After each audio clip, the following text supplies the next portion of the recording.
stations ne de dodo no a na de won tuma bebo Peace FM dia no amaka se boyi enam Ghana fa na be biara a Ghana for etienka na wuko social media so a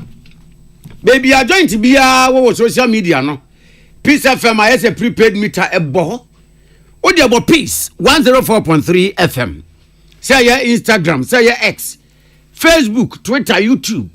WhatsApp Zoom TikTok edrobeba mo ahwenya asaso atienka ensema ye de ba nwumre no eni nyame ya domo ya wo de wo ya ni mu wo man nyina hwe ni mu sir President John Dramani Mahama bekwa kopie mu ewo my Ghana mrase badwafie Ghana ye bobre State of the Nation address no obekenkan na obibia aso atibie na dwumadi a Ghana ye hwe ni mu ya woda no ena dom kese no mpanifo akasa dia to dwa se bambo hyehye odi gu apono so no se sitie nie na no na dom kuma na se kirem se so na keke ena bambo hyehye ye ede na ekoso.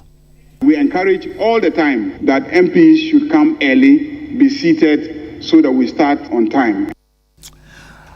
Ghana man penya se akatuantu mu ha mu chiche mu du enkonfama aboyadwumaifo na dom kuma ne kirem se wombonjo so. They have a legitimate expectation that President Mahama will do. If he cannot match it, he should do better. Mr. Speaker, the 10% is unacceptable. Na enem na sebedwa fie dwumadie mu no amawie ye pa. Dwumadie gu so ekoso na no na na sebedwa fie cha me ye se bibi nti wontwensen. Na nyinyina ne se akotiam na sebedwa ni wo sorry se wo kasa na dom kese ne se da bi. Na wo krampo no efie ha na wote no sabi ye nhyeda hu sa so ye mrase bedwa ni nti unu ho kwan se okasa dede yi ni ti wo mrase bedwa fie ho no nam so am wondwumadie no empinifo twe esensen ye na America man pagini Donald Trump enhyehye ya wode aba kire mu se wonni krata pa sa America ho ufiri o mai bi so na benya kwan nam ho no de ene na se depa emma so we enam so emma sensa o mrase bedwa ni wodomanyafo ntim fojo esra ban se abanhwe ne wo hunu se Ghana fo a wakwa piem wo America no won so ho nsem no obedi ho komo na Ghana fo nyina no aso atimi atibie galamse kwa akwa bibie ho ye chechere ha na ha asane ye peja na ha agi agu opedini tiremu se sa abanya ahwe amfa ne yansi fo ma galamse no eni ahwe a kotobeku ma ye gopre wuo nso na ye so mpafenam atoyama ntemu soafo sraban se galamse ko no mo dani bre. We need to recommit ourselves to the fight against illegal mining, which affects everybody in this region. Kronobo akoso na kronobo akoso we ankoso e wosika krabia mu e na ankoso odwadi bia na ebom post station e na kronfo ko wiade okowi ade we ni nsem dodo na ne betodwa e wo anwumire kase boyi eso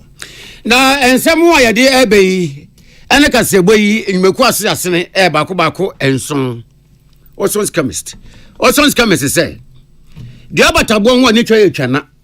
ebon bia no awisie wo mu no kusie nim sa wono osons garlic capsules na kogu mu se surudu yare ntumi yi overlapping on be fa mu fitire kra no ewura mu pe binom tiasefo MTN say everywhere you go baby me no pe na MTN enro heaven and hell dia ka nyina wo na MTN so o phone mu a ye frɛ we beba won so frɛ beba emusu da ho asesrem kwan no be no kef high sense Ghana say efie niema say your sound system rice cooker blender washing machine electric cooker gas cooker papa nie to na 1-2 count chene everyday prices for everyday people no kaze de bia na yete so ti ati say ehu at a candle no Duffy roofing system say asem ni ani ye nuanom ma the Brazilian hair any wig butu omutia eje say bia wig ne se na yi omofe wo mo boa mo ma ho ofe ne dimu na ewie peye sa na the chance dan bebo dan so a emfa chance dan bia keke fa Duffy roofing systems in chance bebo dan so ebe ma dan no ho ofe pie ebiewu ebebo dan no ho bantitru wo inside no ensuo to no wo da mu nyunu ase de audition ye na abodan so budget cash and carry na da roman ye wo blue jeans energy drink juwayeni bia na ho odin so ate numbi no ho odin no enfele na mmoma Rawus pharmaceuticals aba ma ye nuanom ma no ama omudi da sese so oba wo kingdom of enwanwa wo no se obeye general cleaning and obeye communal labor wo ho Emma what wine say was rubber one. There we here a lady virgin feminine wash. Hi lady virgin feminine wash. Says you want my baby ye yopo na sans watch. And bagaya sa and you be hi lady virgin mix and so. Oh, and said we ya 2 bones sound. Menstrual pains no away bass we jan kwan. President cavity fighter. Na dawroma. E say dia kaka yentante. Obi say me kwa akotumi se yente. President cavity fighter dawroma. Fatutu se.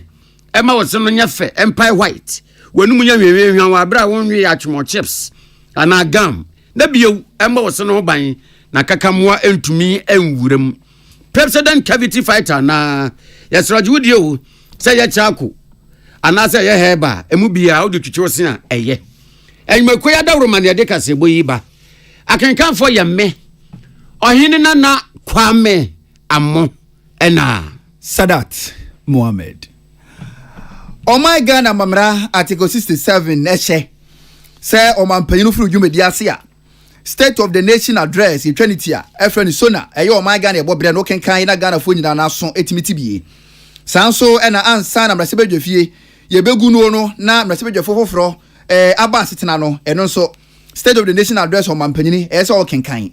Na Ghana Mampanyini owura John Dramani Mahama bae ni mprenu so no. We ni bredi kan ya State of the Nation address oba kenkan ma Ghana fo nyina no aso etimi atibie. Na mpenifo hwede mu se bibia nkote bayera homa mu a ya wode wo yenem na watwe ebesimu no ena Omampanyini ba bepie mu ewo mrase badwafie na State of the Nation address no wahwe na wakenkan. Na eno ena dom kese no mpenifo kirem se bambo nhyehyeye de ebi gu apono so pa Omampanyini pie oba bepie mu ewo mrase badwafie nti ene wo ye mrase badwani a wache kura no mite dunu mebopa no nkono ho a na watena ase 9:15 achi woni ho kwanse obewura mrase badwafie biem na Omampanyini so wura ho na wofiri no dwumedi ase a ene anhwa wo bebre papa mrase badwani mpo anse na wati mewura mrase badwafie fie ho se State of the Nation address no so kọ na wakwakotie bi na we na dom kuma ne mpanifo busa se na State of the Nation address a enka ne Ghana mpanifo ayi owura Jona Jekumkofo Prof Mills mo omekenkan ye no a na chese ya nte bambo nhyehyeye fufuro bia na eno a ena President Mahama ebekenkan ya nte bambo nhyehyeye fufuro yi ena dom kese ne se an na se papa so pa ngoma so nye nanum de ye yo se ne ebe na ya sundue ho nsem begina bra ne nti na mpanifo bambo nhyehyeye fufuro yi odigu apono so na nya Omampanyini nko anti mrase bedwafo so mo so bambo ho nsem edi mu pa esanse omu gina Ghana fo anemu enti se bibi kwachewa aka Ghana fo nyina enu nti ena mpanifo de bambo nhyehyeye surunko yi egu apono so dom kese ne ba no dani wo manyafo Mahama yarega ekasai arrangements. At all times, this has always been the security arrangements. It has always been the case that when the president is here, we have different security arrangements to take care of the presence of the president here and then the vice president and the chief justice and others. And you know that somehow the drummers will be here and then there will be restriction in terms of the movement in and out of the chamber. And we encourage all the time that MPs should come early, be seated so that we start on time. And this is an arrangement that the clerk has always put in place. This is not the first time that these arrangements are being made. Dom kese no ba no dani wo manyafo Mahama ayarega eno odi nsem yi tudwo kirem se wo wenye bre di kan ni bre no yetaye enti wenya ade ehu brusu bia William Gentu ani malola kwale eno odi amane boyi ebesomo yen na wa mananso wa watoko so kasa kirem se nyame ya dom na ya wada apo asase ni anania mutu ama bepam tutu enkogu apumu a Mampanyini John Dramani Mahama yeden obeba mrase bedwafie na woba no obi ni yemwim edom kuma wo manya brese kanti madam na kwantra yira wo mo kasa yina no wo munim se Mampanyini ba wo beyi ensem a wo beka ensem ni na ye real se Madrid wo munim pa se amambo nu a wo mugya wa na ano no a wo maye Ghana basa amiesi kasam atitete kontebe Mampanyini ababa te wo moto amoma unsesa wo mutwanko so ena nkomunya yanka ya wada no kra no nka Yesu maye tosu mienu no nanka ba wuku ada nanka wiase kra sei se de be ya State of the Nation address na maso na so mutwo mutan ebeba so dodo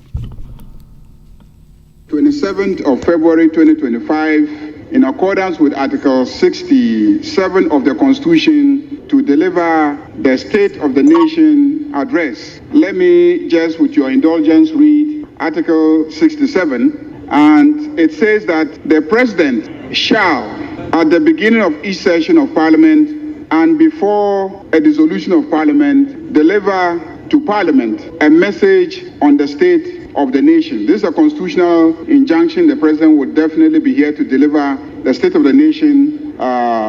address. And members are expected to be seated in the chamber latest 9:15 a.m. The clerk has also issued additional instructions which I want to bring to your attention.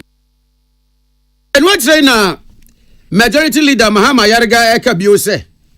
Tam no waka yanwa na nkrofo na de na bi mada sebi nya da krabanti bi da ne tui we State of the Nation address na yenti bi da na de na State of the Nation address keken so ai ye be ye de time obeton say 9:15 no bia tena se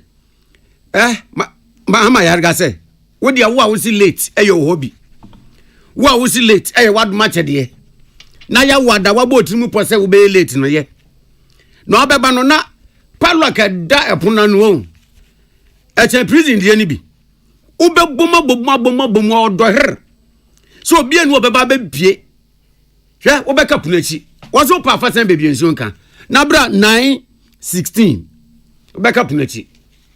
access into the chamber. So note that once the national security takes over, no member will be allowed access into the chamber. So after 9:15, it will be difficult to have access to the chamber. Honorable members are not to enter the chamber with a stranger. So do not bring a stranger into the chamber. Only the deputy speakers and the two leaders will have access to the speaker's lobby. Usually the president will come in, go to the speaker's lobby, and then from there will be ushered into the chamber. Because of security arrangements, during that period, no member beyond the two deputy speakers and the two leaders will have access to the speaker's lobby. There will be limited access to the area in front of the speaker's lobby and the clerk at table's lobby. During the address, the doors into the chamber from the majority side will be locked. So from the majority side, the door will be locked. Hence, all honorable members are kindly requested to exit the chamber from the minority side or the exit at the division room. Mr. Speaker, honorable members are kindly requested to park at the forecourt of the State House,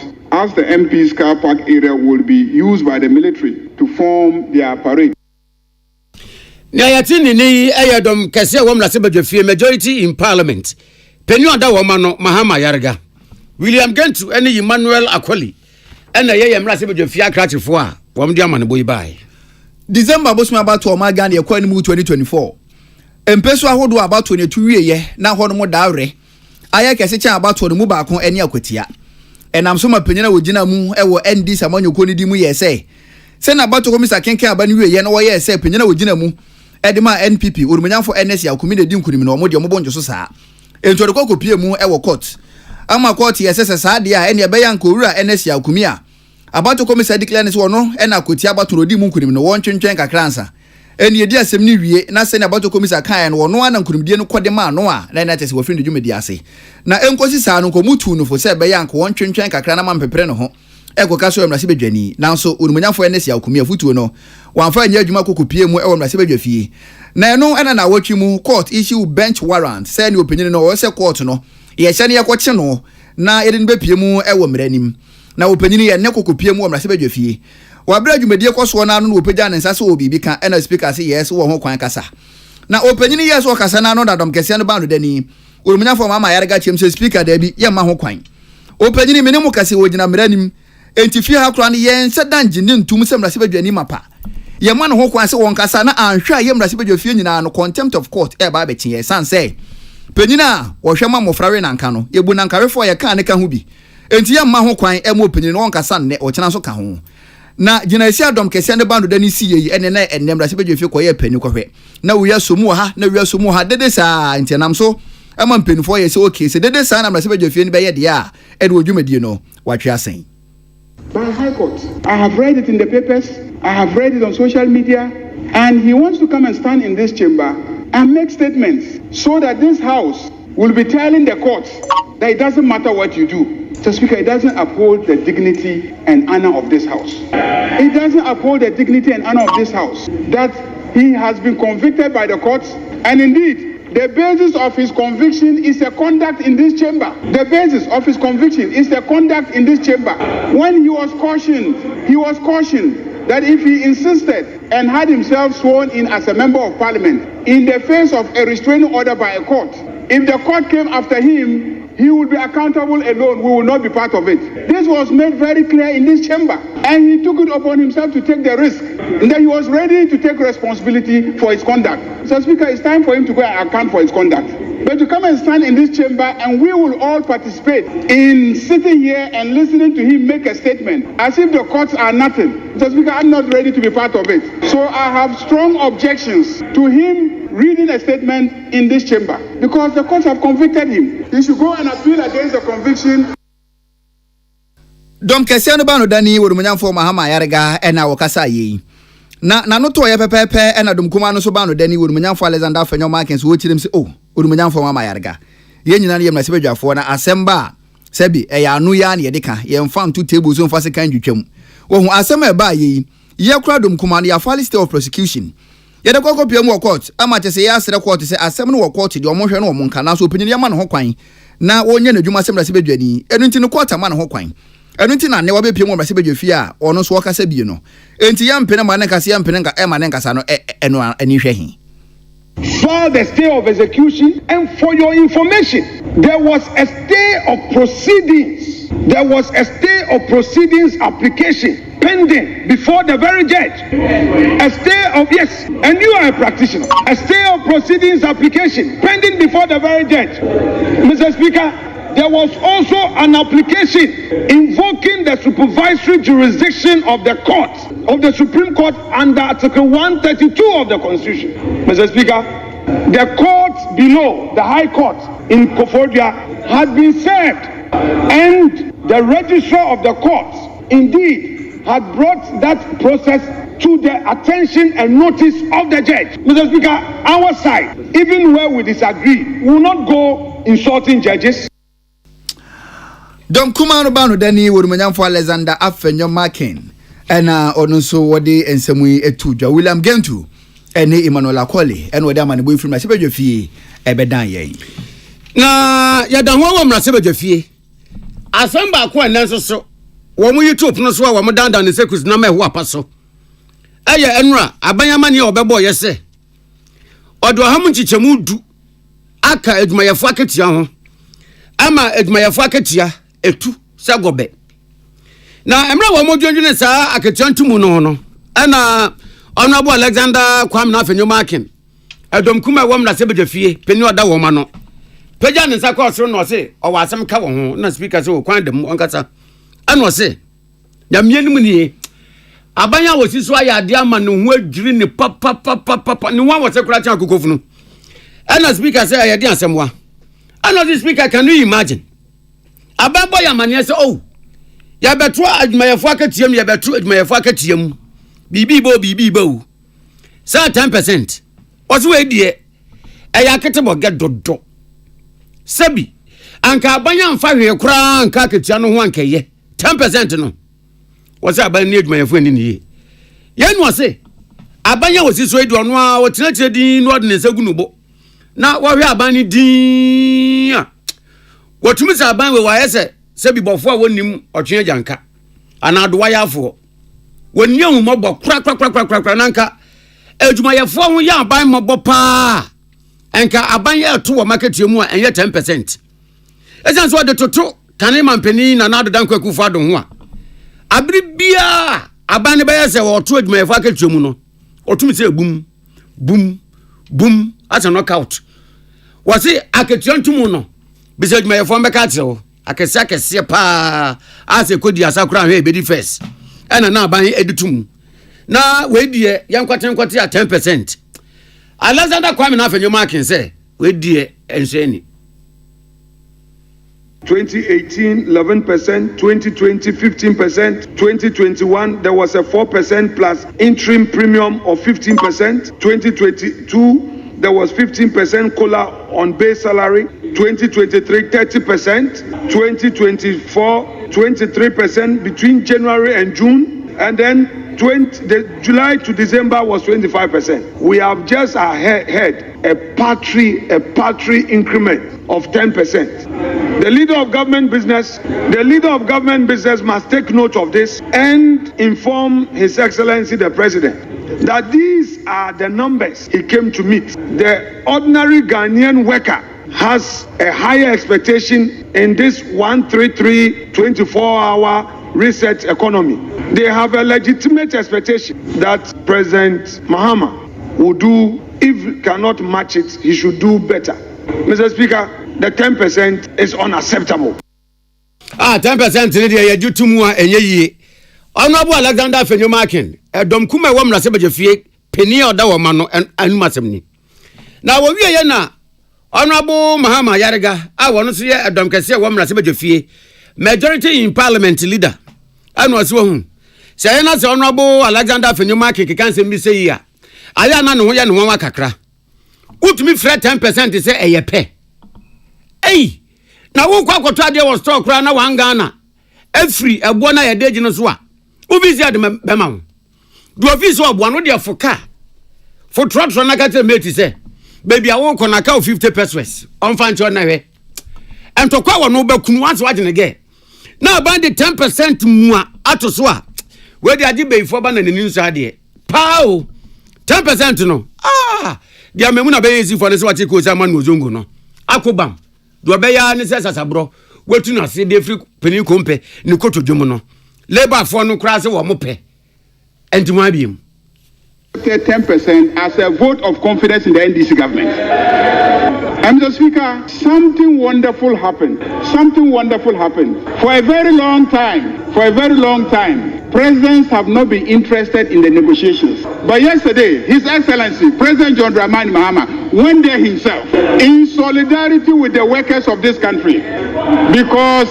he identifies himself with the workers of this country. Mr. Speaker, that is why they accepted the 10%. They are confident that the President John Dramani Mahama will manage inflation better. And so if they take 10%, at the end of the year, the value of the 10% will remain the same. Honorable Mama Yarega eye dom kese wo mrase bejefie majority wo mo ba no deni no William Gentune Emmanuel Akoli ena dia man boy baaye wana wani afie no wata aka se galamse efira se o ma ga na munyene a chare papa na so be yemfinsi aduonu banie no galamse ko no ekwa something which is there bi ho no mo galamse no eya ye kese mpo ache o ma Ghana ene ye pagya ha na haje agu ye chekere na hasane enam so mo mampanyere wotwamu eye nanado danko akufado ode ne presidency mpoto so se galamse no se wandisi nkunumu a ene ne dwuma mpo a wo ye no de beto ho na so galamse mpo anwe ne so kyan kane no na we na to ye tivido mantemu so afo olumanyafo wo bet brentum wo penina kasa dia tudwa se ne ba bia galamse ne dwuma dia kwakodu no akwakwa national security asem se ye ni abrese wo ma ye pese galamse ne disu nkunimu a wo se ye hyeda tenase na ya hiham ko ye tisa ponche wo ba bepem ne ye mini ye komu na ye dwene hu ye ne ba besi a galamse ko no ye tima disu nkunimu na galamse ko a ye ka ho asem yukra ne se betima disu nkunimu a enya aban ko awo akuafo nso odi mu akwoti no ka ho bi papa wo si etimi ne akuafo kase no mu di esia yete won hawo enema wodo edigu apono so betimi aboase na be na won kondo si won kokko afuo won ton fo magalamse fuo ntwangu fa nkonko to afuma agudie na empenifo si enkote haban bra eno a enkope sikambra eno a enkopa haban bra eno a ne aduru enkopa aduru bra eno a ne hahan na haban so wonwura mu yi kokko akuafo ene wo si yeseda na o mokasa ne yadwene hu yi na opanyi tire mu se NDC abade chiche pagu apono so wo hwa hu nu se akuafo no won kon bedo wo kokko adwuma wo ye na nka nko ba se obeto won afu de amagalamsefo na chiche NDC de gu apono so na bi ene kokko pension scheme o chem se sani obi ya ban adwuma wo kona hu mi mu a o timi ko no kokko je kakra na wo de cheke na how far no san so na ban chiche pa bi gu ho de ama kokko akuafo no wo do a no wo bra o chena bi no kona hu mi mu a ono so nya kakra na wo de abon ho bra afen so NDC aban no hwa hu ni se kokko entumo no ebekọ soro pa na aye mabunu mpa akono se na be na wo nyina no obetimi de wo ho ahye kokko dwumadie mu na kokko dwumadie ya akɔ no a wogidi sɛ betumi aboa ama galamsey ku anne ya kwa yentimi ndi mu kunim no atimi awie pɛyɛ ama ɔman ni nyina no yatemu de.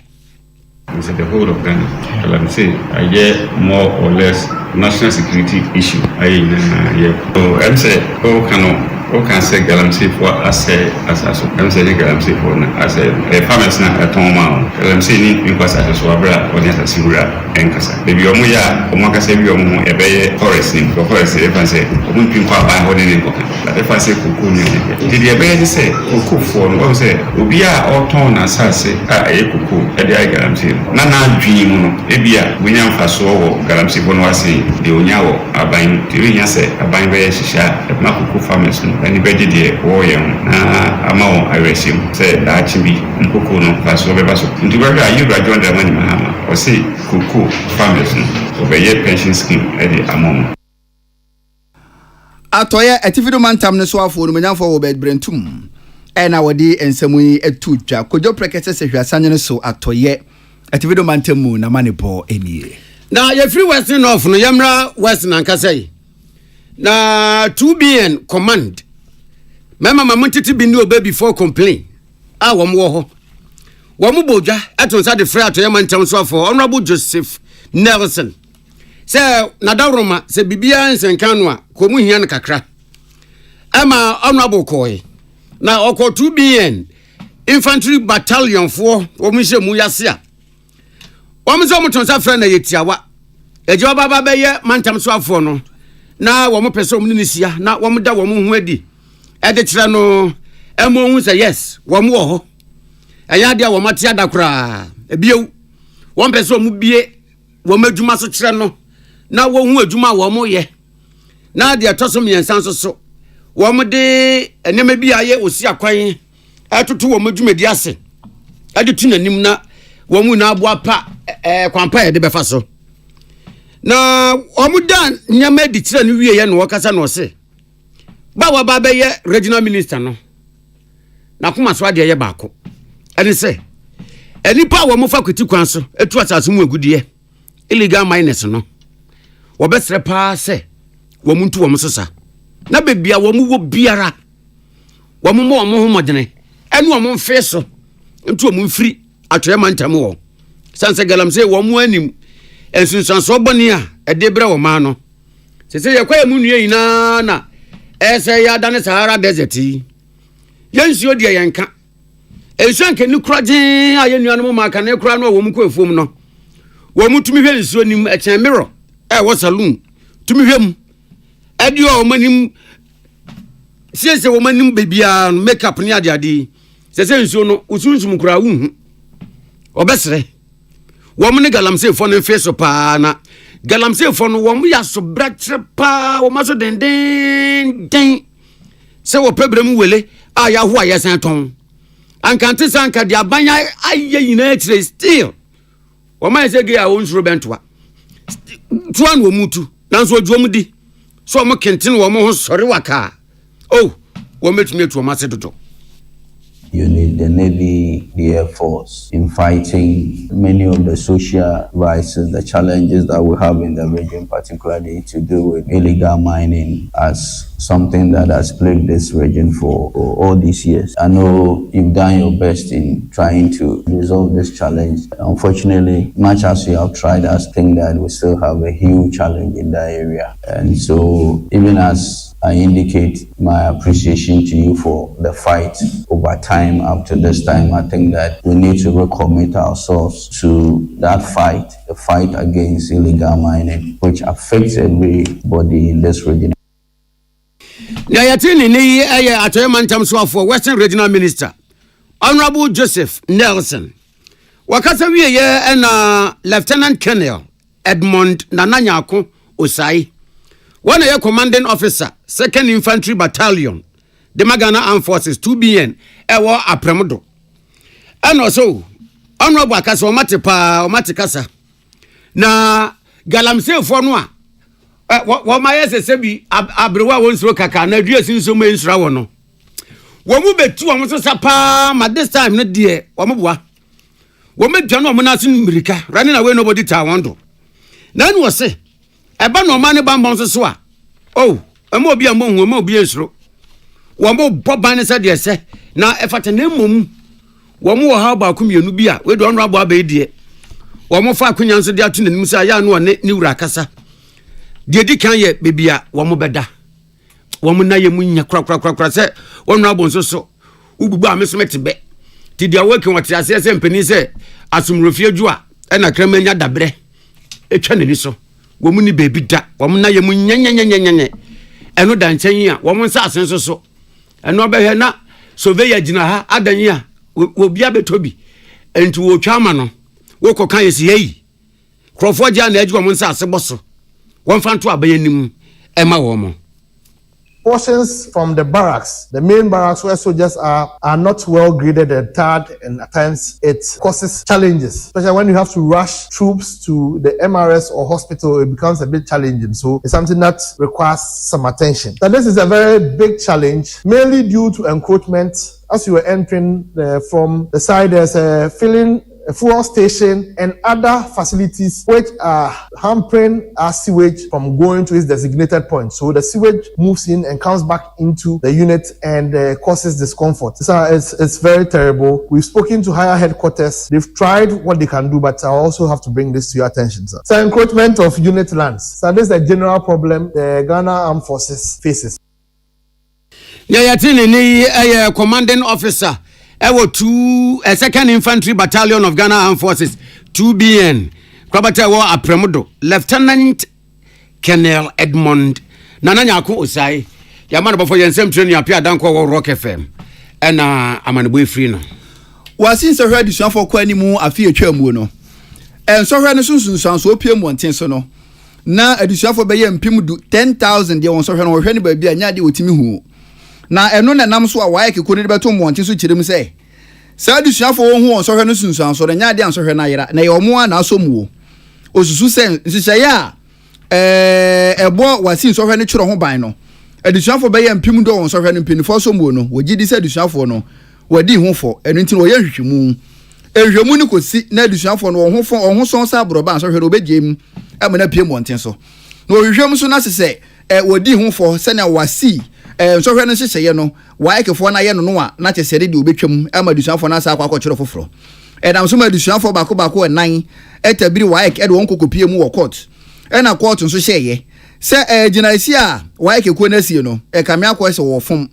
na wo hyehye nso hwe de madusuani na wanfa bambo pa angu apono so na se kro no ekomu a adusuani no wono fom so waye ne de wo hen enti waik hwe na nso hwe no wonjem na entimi mpie mu onten so na enu achi na waye kin so kwa list of execution kire mu say wo mbu court animtia ginasi a court asie no de edane kwa mu pepepe nanso wo so begyan so hwani mu a na wo boa ko be sere court se court ma ne bere kakra hwehwemu na kakra no de kosi wo de kosi wi a obema ho kwan na so hwe na pie mu onte so na hwehwemu ni de wo wie na adusuafo ogidi se wodi mu fo no ene so hwe ne de omu pe omu mpewu adi se omu kyero foforo na when head of legal affairs edema waye kiku no Reverend Victor Brew wakasa dia tudwa se na wasi gina ya no bibia asesaye na wiase se otiri mu fan ya krompo aya na ntia mo a enku eni se dusuafo no wagidi se nso hwe no wambo mu kro no a adenti de wo ho pempere wo mo wai kuko na ka kire wo se wo mo bre kakra nso hwe no enche bia hwehwemu bie e wo ho no ode be pie monten so odi pie na tse wo a wo ho son no ye begya wo so hwe ni mu na mom se sinto bi wo ho a sa bre no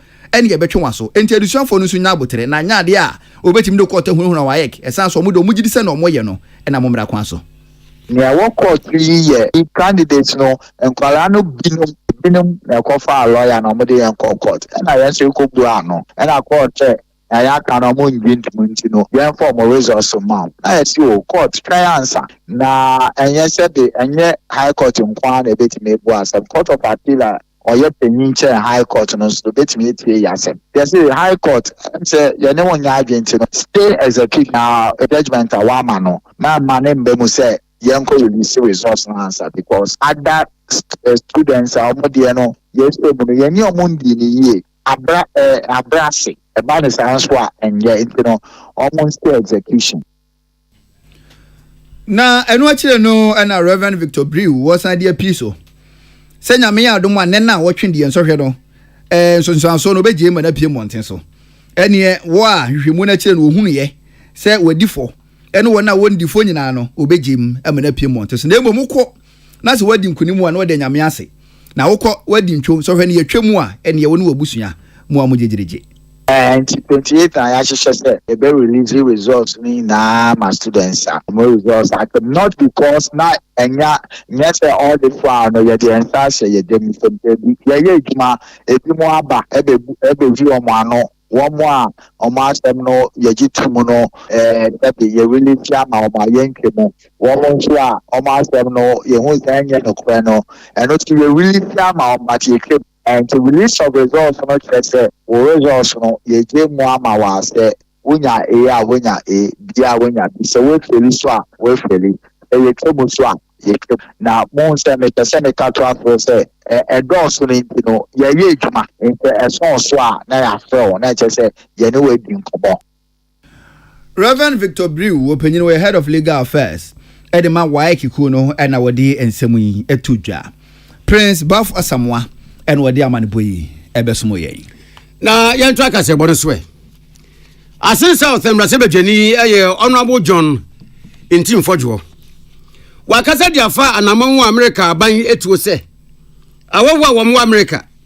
Awa mon krata asem enimu. Na America amamwo no sese ya na wo man sese ye. Empene sese wo mo beti na o manimu no. Alemutei mujebaya. Obi anko no mamu. Ekowi ase na Ghana for ha ne aduonum nsia 156 ena wo mo ho aka say ya ka say die ya yo mo back to sender ama wo maba wo mu nchi asemi na ono abojo ne ntim fojo se de akwaso no momu de nyamienim ni petiko enye de kra na sa na mo no America man no etuo no sabi wondo obeka se enye ne kwanso ano no sansa wo yese Ghana fo yi atitru ne ohane aduonum nsie sabi wo mko ye no wo manfa America nko dane tourist site anko wonsra hwe anya bia no wo mu yadwuma ama America man nya wo mfo aso mfaso aketwa ye de ma wo no tax a wo mu ti aye no edwaye nso do so adwon so frem wo mu tax na bi kan ho ene bia solve America problem bi kakra nanso ko wi ase ye yi wo mu boni aye so obi anko no krom Honorable John in Team Fojo say enze he enye de di kanie enye de bi nsi danie se kro dos no ye ntena fa akonye num guase na anoma etere du akro so waje buo nti obi beka se wo tu bata na wakọ manfoforo so akọ hwe ne hyebrim na beka akọ wiase no obebu na ketema san so abenechi wose wei no eye nko besie de nanso so ense he sanse kuntu se hwan yi a ne tia na eba so hu ana biye wo kyeremu se Bible mu kra se Naomi woni nukunu ne ma wo mutu bata ema wo mko ye no msan so ba wo mu nti wo mo ba ye kra na Ruth ebenya Boaz ware ya Naomi enya enjoyment enti Ghana fo no maba no ema ne ha wo mo kra sabi se wunwu ya wunim dia wo benya krodo so ye ntena fa akonye nim guase ebi amasa nkenye to wo mo nso mu nkran no mo nko makoma nto mo yem demu mo besere Ghana ban se dia ekoso no onnanwene ho pa na Ghana fo a yedu o maba ene afoforo so a sanyamya mpata wo mo beba no yehu kwan ya yede wo mo befa so strengthen its diplomatic engagement to negotiate humane and appropriate deportation processes and ensure the basic human rights of our dear citizens are not trampled upon. Furthermore, Mr. Speaker, we must address the urgent issue of reintegration. Many deportees arrive in Ghana with no resources, no jobs, no clear path forward. Some have spent most of their lives in the United States of America and would struggle to integrate back into Ghanaian society without support. It is therefore crucial that the government, through the Ministry of Labour, Jobs and Employment, establish structured reintegration programs, including job placement initiatives, skills training, and mental health and psychosocial support for the returnee. We must ensure that they are not left to suffer in silence. Na emra wakasa no bi wo kyeremu se na de se de wode to abayanim ene se aban momodin se enwuma ne de obebiebie chim bunch e wo man mu se de be ya wo mo adada ne benya biaye na wo mo so a ebi America aban no seseye ebeka wo mo ayedo mo beba no wo mo so ba se bi wo mo ba dobra ne asante e wo ma setiremu na ne sansankroma na emum wo menye adwuma ye na wo mani anye wo mo totototo. Agency must take decisive action to combat unemployment by creating sustainable job opportunities and offering skill development programs. Even more productive will be for the government to support and incentivize the private sector to create more jobs for the youth. Mr. Speaker, one of the most heartbreaking consequences of this deportation is family separation. Parents are ripped away from their children, spouses are left in limbo, uncertain about their future, and families are torn apart without any clear pathway nor hope to reunification. Many families have been shattered by these mass deportations, with parents separated from their children and spouses left stranded. I strongly urge the government to work through our embassies in the United States to facilitate family reunification processes, ensuring that those affected have a clear legal pathway to reconnect with their loved ones. Ya yatini ni aya Asen South mnase bedwani Honorable John Ntim Fodwo okasa wo mnase bedwafie nne ena William Gentu ene Emmanuel Akoli yakate fo wo mnase bedwafie edeba enwumre yentu fa na yenkonko piemu ewa atoye etifido mantamu empenifo se adechi na yanti asemfoforo a aya na yichi na sana habanduro yempe ne poano no entansi se obeti se kro no bobi akoso a na eye bombo adwuma ekumu ene ye kwa akobọ kro no na eho no okwa akopede yin na okopiemu asahwi asafo a ese akronfo bi akokro no bo na kro no bo okwa asahwi asafo no police station ena okobọ kro no na okowiade yin ewo police station ho kwadwo preke se wa homa no so yebekọ de nchen na wabo ye nchiremu kwadwo oti menka me adwo mo akwa ba Sadat mejo so kwadwo amane boy nchiremu wo me da se enra insukasi bi eto ewo sehwi ene ne mpatam nyina ti nso ni toche kakra ebo be anajo 1 o'clock ena aposi phone pe assemblyman owa asafo yebusabusa ne nsan kakra kire se o se aposi phone me nsana na omo duty enra anajo na omo animu ho na omasama of nti omo ti se na didibi kwaso omo de fi se ebia yese akiri ho a edan bi wo kura na ebia dede ni kwaso ana se ebia obi twam na se dede ni kwaso nti later on omo wura honom na chese aposifo omo tu ana ewo Asapo police station AK47 miensa and Roberts ne de ko enu achi omo handcuff enu omo pepper spray omo de ko na anso omo wie oba Asapo hanoma yo missionaries for ha omo by anytime bi omo bowura missionaries for no eyo omo bangalo etutu ma warning shot at abra yeduru hanum ye hu se chese ukwa utimu se etu emuba egugugu eye missionary for omo residents wa na chese ehu abo mu yenti ema assemblyman ni mpemfo mo sewi Asapo edi omo kopie mo sewi asan so ho na ye eye district police command ya omo kwatwiro omo nu asem na de en reporting esi wo eye missionary ho ene Asapo police station no omo akirikire mu edi akiro mo na oba eye Asapo eye omo police station na omo ne rural bank bi na eben honom nti anwumere abra ye ne eye Kuruma mpemfo ni bi ko na posifo no omo e busy pass omo rely on eye rural bank no omo CCTV camera ewo because uwuramu ewo eye sewi Asapo omo police station na CCTV camera na rural bank ono e capture omo nyina nti say ombenya evidence eye kronkron pa this omo rely on eye CCTV camera na ewo na oba sewi haso ensu to kakra ya na omuma opopa nti obi nim ye baa chese an Roberts itimi baa ewura ma aja so ma sister omutu na omo handcuff ne omo pepper spray nyina edeko nti Sadat ubusa me ade esu sewi Asapo no kwadwo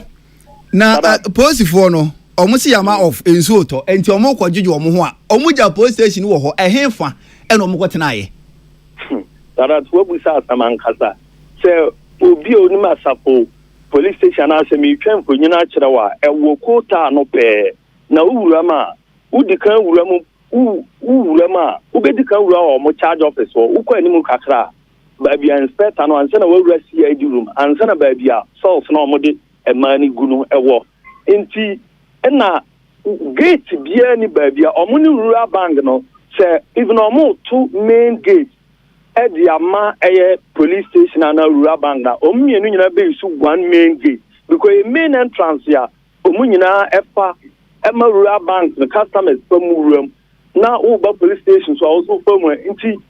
just one say police for omo wo anim ho na an robbers ni timi gbowru aho a omo sesai tuo no omo handcuff ni pepper spray a so omo ntimi anhu de ba and omo ma of krana police station asafu police and sadanye police station kasie pia obeka say bia compound no so nti ebi operate wa akiri a wu wo hwe dan na ye wo source babia e ma ne dan na babia me man de otu eni o inspector office ni o CID office asa nti yamfa se edan kura be enan na ukọ enimu kakra so nsem benkum o na rural bank no na rural bank no mu CCTV camera uduru ani nyina bobo enimu atete wu gina even highway no mu ekoyo so kura na CCTV camera ni timi capture ni nyina en rural bank ni enim so mo so ewo security nti we de rem kakra ba mpanfo guso a mo so mo ye hwehwemu no mahu de ba potin a omutim besesa tuo awodo miensa sesa handcuff any pepper spray mu wie ya omo san commission is one of omo resident asan ko to tuo duru a utum se AK47 muba egugu wono mti enwumre de mpanfo a omo sawi asafo nanano matena nkonya so se omo guso a omo no omo mpanfo kasa mrepam no omo de omo no disem ebaba betudwa na de ekoso sawi asafo na wo ba ha na akwe eniema mienu emrantie ni bi enso kire se tese baabia dun ese omoma perpere ye adwuma na ebinmu a omache even ye teacher kura na wo ba eye o ye postu kura ba de san sen ka wo gi leave na wo ko baabi foforo na ze bia ye transfer unti wo ba nwume da tese ha ye na timamufo no bi so e kire se ese baabia ni ameka kwa na de omokro omonkwa eda sa post kura na omu wi omu tuwe na timamufo omo asapo de ombe de nti omo de omo kire se point bi ombe faso eye security ne be tight na the ewom ne say asapo every asapo kwa bi gabo so ba yo so ba science the bia police patrol enamu anaju anytime bia last week say around midnight who fuck when so bia police patrol ni so ye nim kwa omo fast wa SSR robbery ba so ayi kwadwo na chese ne amaburu ne ka se be ya posifo yi ye ma bi nkone ma bi mbra no na chese bi a o mesusu se kro no boyi posifo no mbani mu bi wow amaburu ni even ayimfie mpanfo nananum mpanfo ni bi kura chese omo ankasa no kurom ha no en wo ba enya asafon kwa wo ba sahia obu a ofiri depo ne de ne ba ha ne enta life ha no wabo no ha no wabe wo ne mama o ma wie university kura ye adwuma nti omo sisi se sometimes na least nipa uche okuruma uye mreka krenti omo sisi se be ya nkomo nsesa osifo ni bi na omo mfa afofromra no nkomo hu sinsanso ewom ina ebinum nso kire se ye kochi obi kura obi tumi ma information say asuma si ye ba ba chiwo ni nyina no omo kire se katol bi ekoso eye police station wa omo kura no omo sisi se because abrante bi wa wutimi kwaba amane sa omachom meche no omachom mumra no okọ and omo chese sa niema nyina no omo gidie ensi omu people de hia ne se ese bi ko na ebi ba na ebi abeche wo se wi adodo kwadwo se apost for me ensa no mo wen well anwumre asara around 5:40 ya ye ba honom na inspector ba ko ono kra ye ne ayimfi mpanfo ni bi na kwa ono se okuru bank ono na ono ma kudi nkomo no o ma hwe sa CCTV camera no na die o bia na missionaries ni assemblyman mpanfo ni bi so omo de omo kọ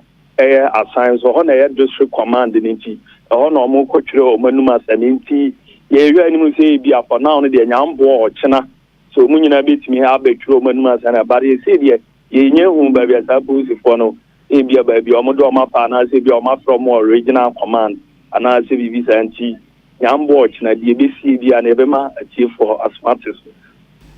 kwadwo kwaso na fo wani edi amanbo yachi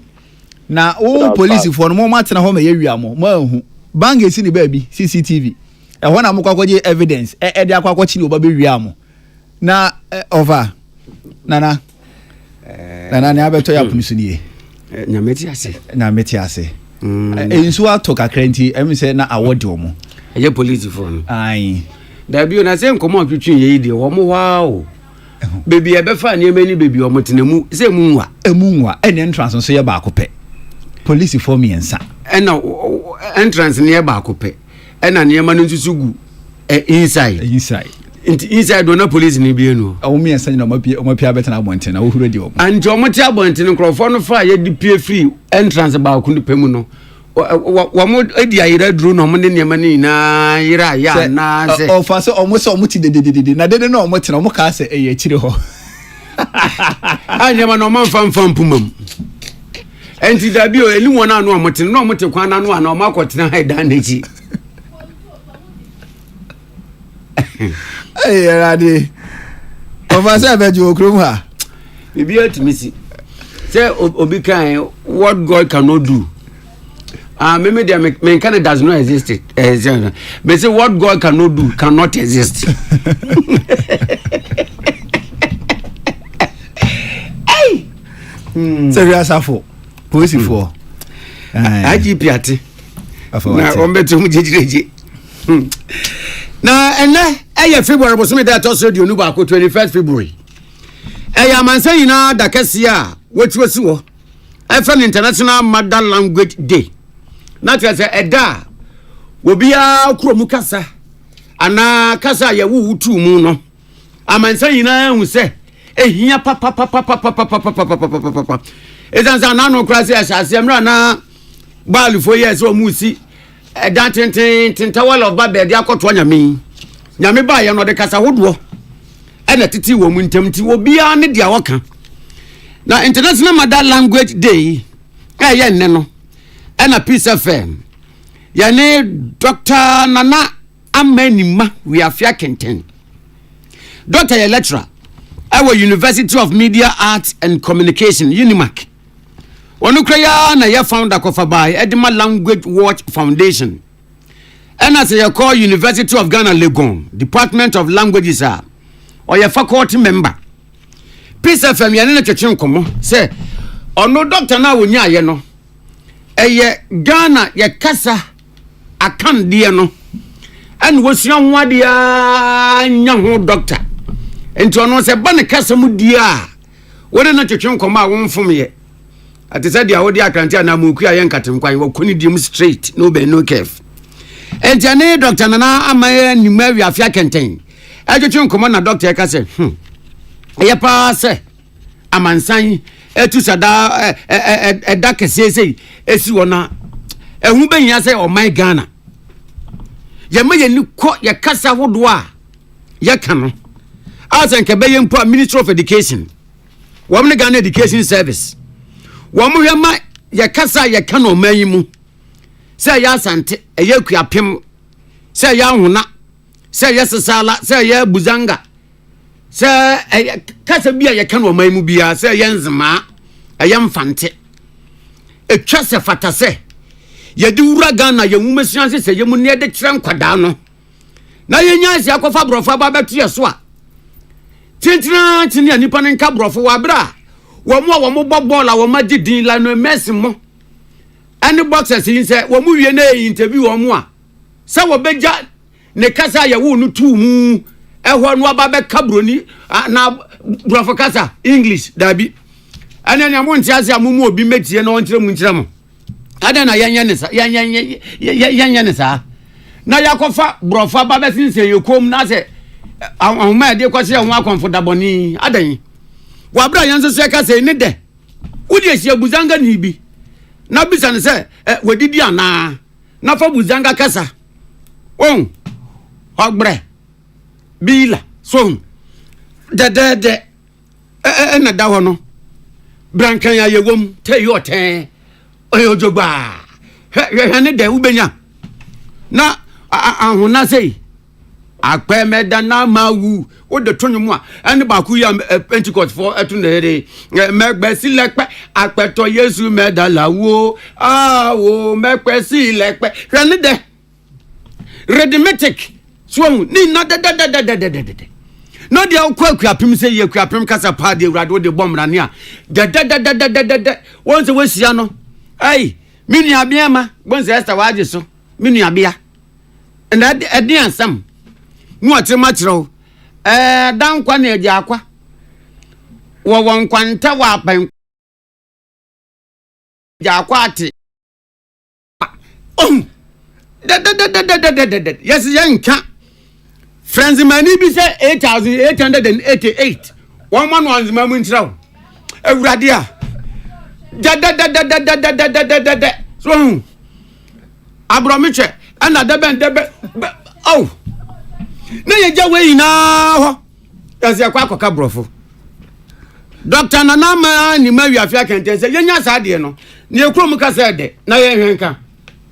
Yapa ye mabunu anka sampo kase edeye senka beye nhye se yebesua mesi baby for sa no maye no eye nhye se obesua ye kasa na san no wasua kasa fufu bi aka wo de ye ho ene se emofra bremu no ne afia ase de ya mane ne ya mamre ne ya de tete ye mofra yi na se mofra bremu na entete ne na adwene nyi no ne kasa ho nimdie eka ne entete ho fiti mofra bremu na odi fi ase ko eno na bua na oman ho do no nso wura ne mu ye da se ne radio TV station as isi adoso a ama akwanya ba ye de ye yankasa no ye kasa no edidwuma enti mesre se asem yi kura fi bi no manu abai se adusuan krabata ene krabata hodo a ye de ye kasa ye adwuma yi se ye kabom na ye som na ye fi ase fisi sa de ya nke be mo kwa do Edward ye na Dr. Nanama enima wi afia kenten wode to yawofu enim se wasrepa brofo bebreba na nkwa no ko school ba junior mo ye ne wo mo edekasa no ayeye pa ye fa brofo kan di wo besre se nkwa no ba fie sa no a ye ne wo mo dada nkomodi mu no aya ye mfa ye kuro mu kasa no wo mo nka on kasa brofo nye eye nanso so se wo beka brofo a ma wo kuro mu kasa won kai mpo no waka de ende da nyame num ni na akwa ese wo kuro mu hene ure fi na ben awadwaba ase enye wo enye kra ewom ta wofo no oba ne be ma na tete abofra ne nso mpempi na abofra no oben ne maame no ni no enti no ene friend mother tanga ne maame ne ta ne ni dinkita ho kasa ko ha yesei ne nso ne aye be kan de ye kama wofo nyina oba ne be ma nyina ne mum titiri ma time ye na mofra ne tete ye dodo na asi ye na so no enti ye be kan se enne mother tanga ye se ye nyina ye hu kwan se ye ne ye ma no enka ye kru mu kasa ye di twa ye mfuru yen kasa no isan se ni ada ye kanu kasa na ye kanu no enum ena ye ma mofra no kasa hunimdie ifie de nuntem abonten so kasa ana se nipam kasa eno ena kola ne kanyina ye de churchere mu Doctor ewo akan kasa mu Dr. Nana Amma enima wi afia kenten wasan ye lecturer ewo University of Media Arts and Communication UNIMAC Sanye founder the Language Watch Foundation, University of Ghana Legon, Department of Languages or your faculty member. Abdullah Dasman in the PSFM Yensem training a man before. One literature kumena nane. Emra yeko breaki ye kromukase de wahina ayo depa. Of house I am a depa. How is that? Means me kotukolini inti meka kotukolika sanso no so I am a depa. Na can be a house ano. The kotukolini sene na ubisa si yakase wadidia eno kotukolini kebeka se nyadi kidim. Nyadi kidim nyadi ni wadi kidim no eye aduane encroachment because we used to say oye ni alo wadi diana so and the ministry the infantine dey say wa woni no one marry no o shey so why say and the man not odon ho na me de nyame num ni enfan we say me infantine dey but ye kasa ni na dia aya wo mo de bomra ne ya me de pa ye ekuapem de no obranse me duka tawre nkoro ma chenchenko a waje ko abo no bo Make it darling part one okay ya. Ede. And I ya ko urade didi. I will be pause. Ofa se omo na omo ka se omo de hye no omo ti kompoti se obi anim. Ekropon de kronkron. De bi omo kan na kumukura ye mprempren. Oh, what down for fear my friend pa dey bomb ran pa no de kuape mu a. Na imu ma mente se omo de ye commentary da. Sao. Kasa. Anyway. But I'm not so sweat the papa. Teacher on the Pentecost for you, and it's a minimum at the end. But magic back when I did have a mammy memo. Said, but do say, me young, but making an effort, say, making me at least. Yaka say, do. Of a media, I'm not so cacao with you. So, na Monsieur and Co. And the American won't even correct me. Of Akra. Major, do him some in Canada. Of the four young makers, I want to some runner. Yakoba, the Yakats. Happy delightful June. Swachilala, chichi soso. Afrana pa. A pepashu breakfast and was in woman. Don't happy delightful juice against with toast, cereal, and even them cool. And you mean a bread and fifi. The most fridge man. Happy delightful juice. One of one. And you be here. Have a mental relaxing way. Swano, when you're. Let's say what a tremendous. Happy delightful juice. Of an berry, I bring you all day long on fruit juice. I'm happy delight. One different flavor. Different size. You number 1 liter. Number from NG 150 and 250 ml. A baby healthy life shows on your supermarket. Happy life fruit juice, loaded with taste. So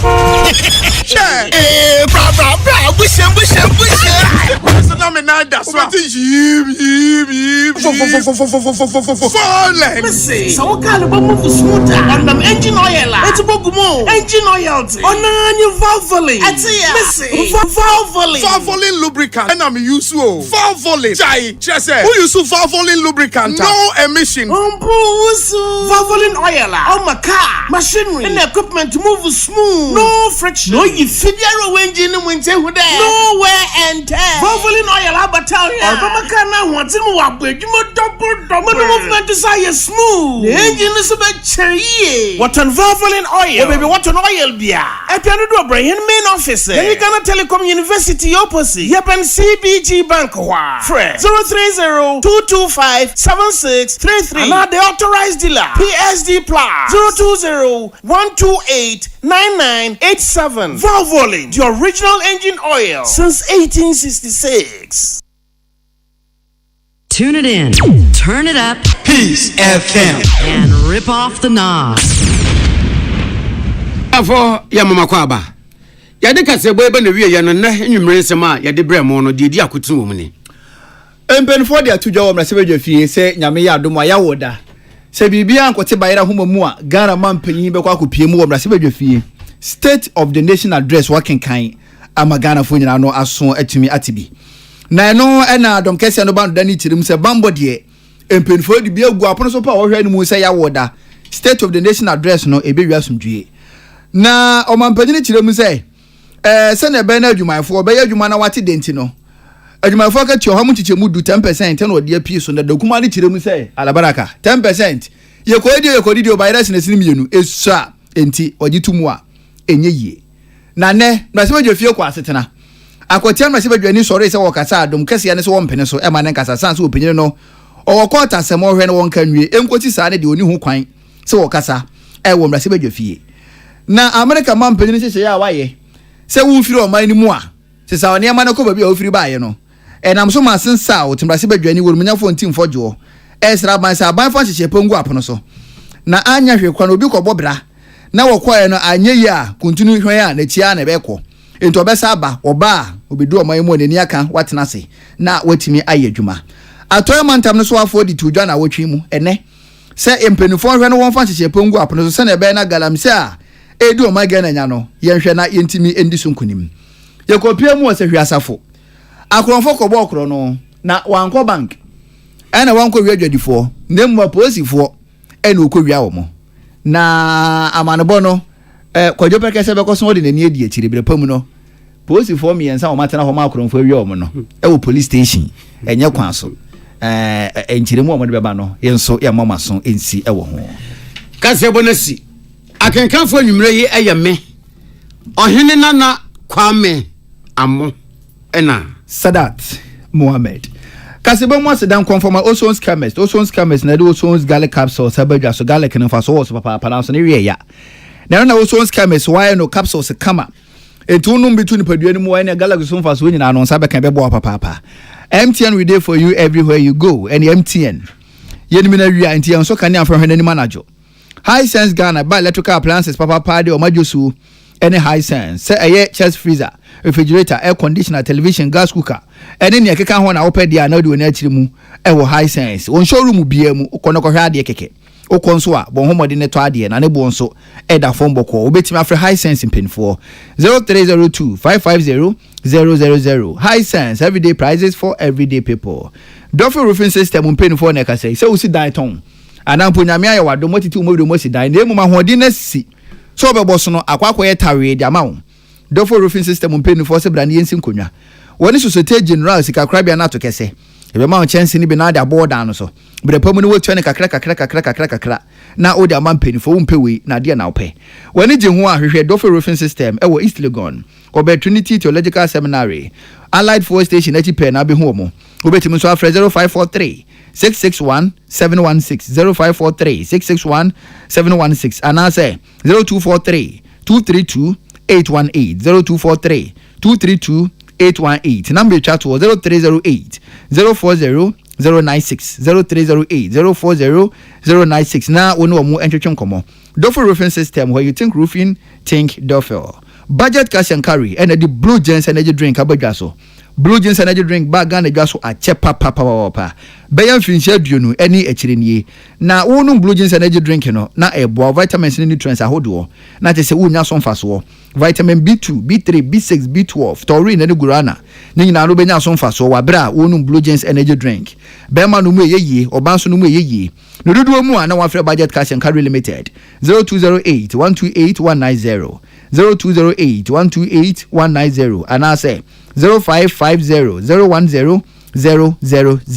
0550 010 000 Raoul's Pharmaceuticals and Penny4 and I say or say what the madam was so be badwaso e ma wanya kwanu bi odi ho dance pa o say ye entu your bana wonya bi no mo ya manusia ufredi akono ko pebito High Lady Virgin Feminine Wash and High Lady Virgin Mesha na High Lady Virgin Feminine Wash no e medru oba se bia himfie hono no ene man hyeda nkoyi na opese eche na eche saa dia e High Lady Virgin Feminine Wash e bo papa oba se bi ya na enka bi na ase ho sebi ase ho keka kakra yeast infection ni keka ho no onya High Lady Virgin Feminine Wash na de sisi ho ekoyi pa na High Lady Virgin Mesha no so ebo ma sebi ko fichire oti yaw pa onya High Lady Virgin Mesha na no mo ha oni nyina no eyi di firi ho no mo aboso so a